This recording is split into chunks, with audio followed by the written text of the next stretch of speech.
Happy Easter, everyone. Um, if you're one of my youth group kids by now, you're mostly used to seeing me on video. I'm not a poster. I don't post a lot on the internet, but today's Easter, and my wife and I were talking, and one of the things that we remember from growing up were sunrise services. And so I'm in the parking lot of the church I work at, and I tried to set my stuff up to get a little bit of that sunrise peeking over the trees there. But one of the things that I wanted to talk about this morning, Easter Sunday, is every Easter there's this notion of hope. It is for Christianity, it is specifically this day of hope. But in the face of the virus, that word hope seems to be on a lot of people's tongues in different ways today. And I think for a lot of folks, it's hope for when the stay-at-home, rest in place bans and stuff like that are lifted. And it's a hope for one day being able to go out with friends, do stuff with family, travel, get back to work, all of these things. But I want to look for a moment at a point in church history. I'm a nerd. I like church history. In a moment early in church history in the Bible where this idea of hope, specifically around what Easter is about, and maybe it can mean something different for us today. So to start, I'm going to be in John 19, and it says, after these things, so after Jesus was put to death, on Friday, we observed that with Good Friday, and it was a somber moment where we took time to reflect that Jesus has died. And looking back, we understand that he did so to pay the price for our sins. But now in John 19, after those things, Joseph of Arimathea, who was a disciple of Jesus, but secretly for fear of the Jews, asked Pilate that he might take away the body of Jesus. And Pilate gave him permission, so he came and took away his body. Nicodemus also, who earlier had come to Jesus by night, came bringing a mixture of myrrh and aloes, about 75 pounds in weight. So they took the body of Jesus, and they bound it in linen cloths with the spices, as the burial custom of the Jews. Now in the place where he was crucified, there was a garden, and in the garden a new tomb, in which no one had yet been laid. So because of the Jewish day of preparation, since the tomb was close at hand, they put Jesus there. So after Jesus been put to death, and he was put to death in the most shameful way that they knew how to put someone to death by the Romans at that time. He was hung on a cross. This was viewed as something that was like a curse. And it was humiliating, and all of Jesus' dignity as a person was stripped away. And there's this dark moment for the followers of Jesus, because remember, some of these guys had left everything.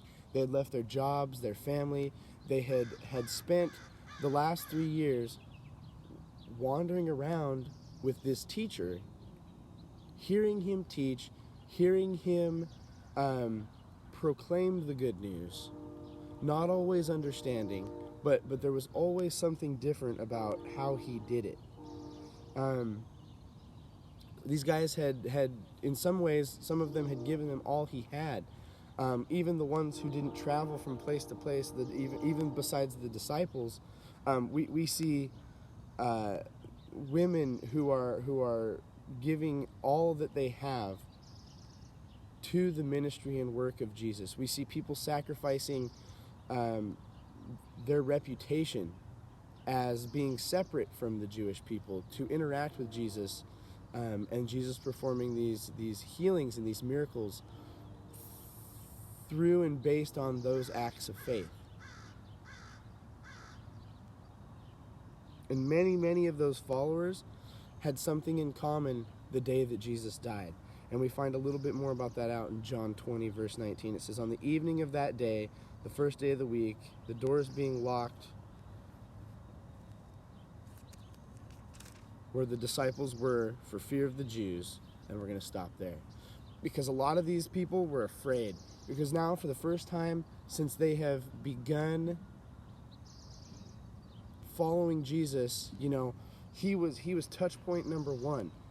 They didn't have a lot of constants in their life because they had given most of them up.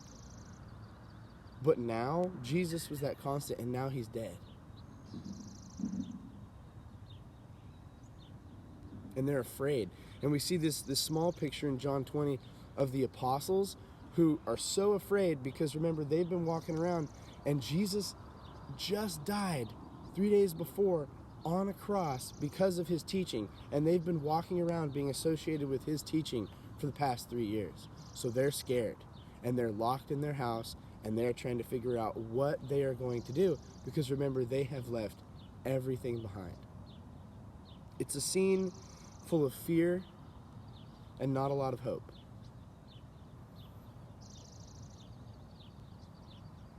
And Jesus had talked about rising from the dead. He had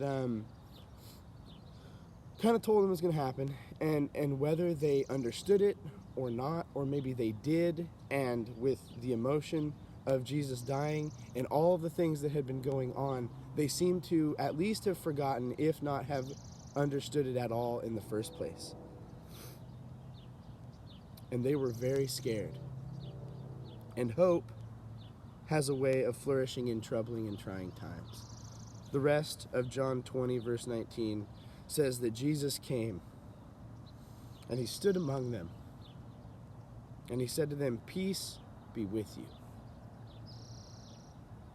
So they're huddled in the room, and they're afraid, and Jesus is all of a sudden, he's just there.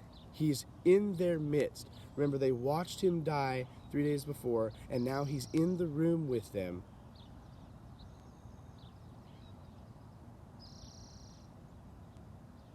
And Jesus says, "Peace be with you."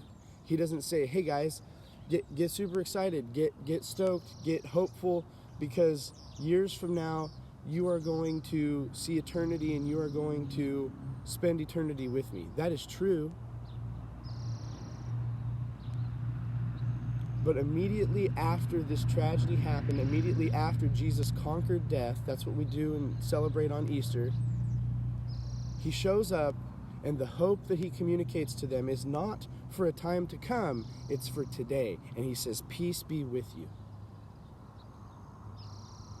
That same hope is what the martyrs clung to shortly after in church history when they were being killed for associating with Jesus and believing in him.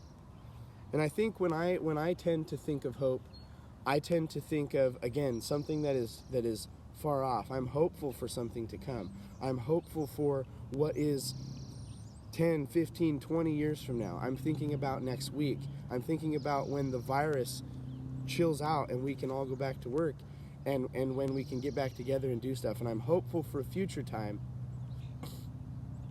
And that's good. But the hope of Jesus, specifically around the resurrection, is a hope for today. It's a hope that can say to each one of us, "Peace, be still, I am with you, because I have beaten death."